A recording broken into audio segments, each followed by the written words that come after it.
Today, the Church celebrates the feast of Our Lady of the Rosary.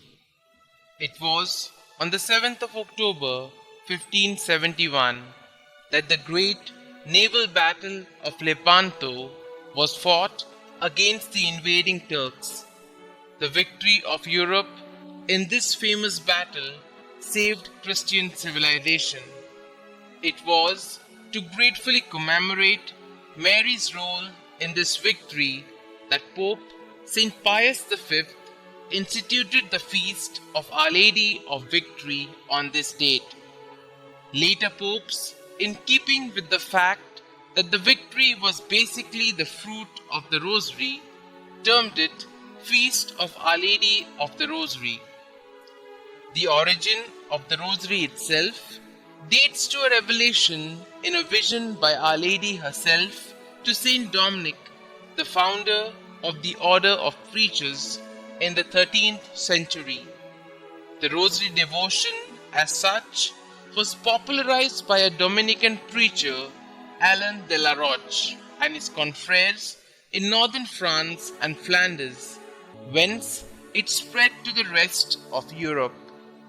Pope Leo X accorded the Rosary official approbation in the year 1520 and went on to declare October the month of the Holy Rosary.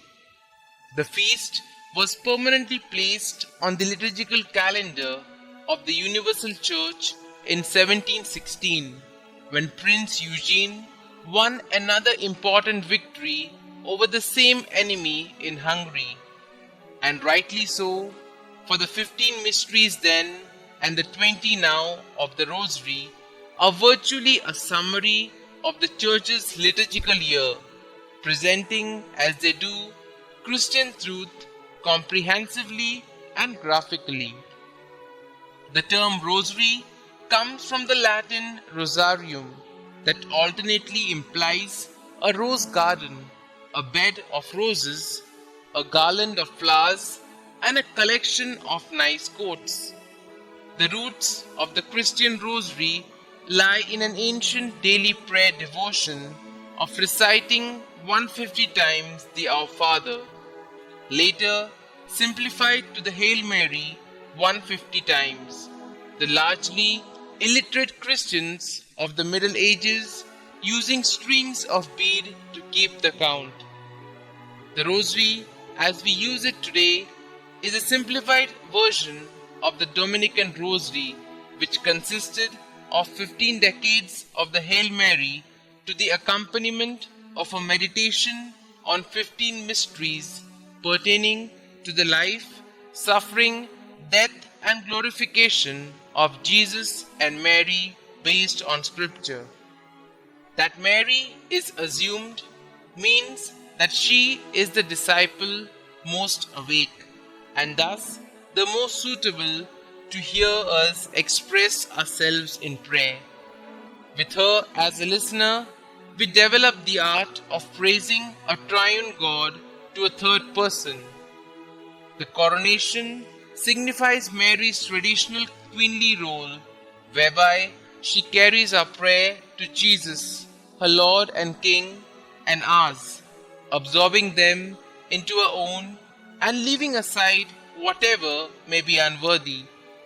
The Rosary thus possesses great power to enlighten and sanctify those who pray it, and according to Pope Pius XII, has a special efficacy of intercession.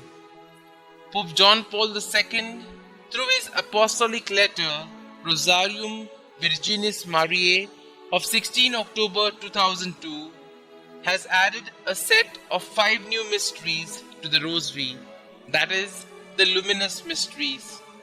The Rosary is a perfect form of prayerful tribute to the Trinity, commencing as it does with the recitation of the Apostles' Creed, followed by the Our Father, Hail Mary thrice, and the Doxology.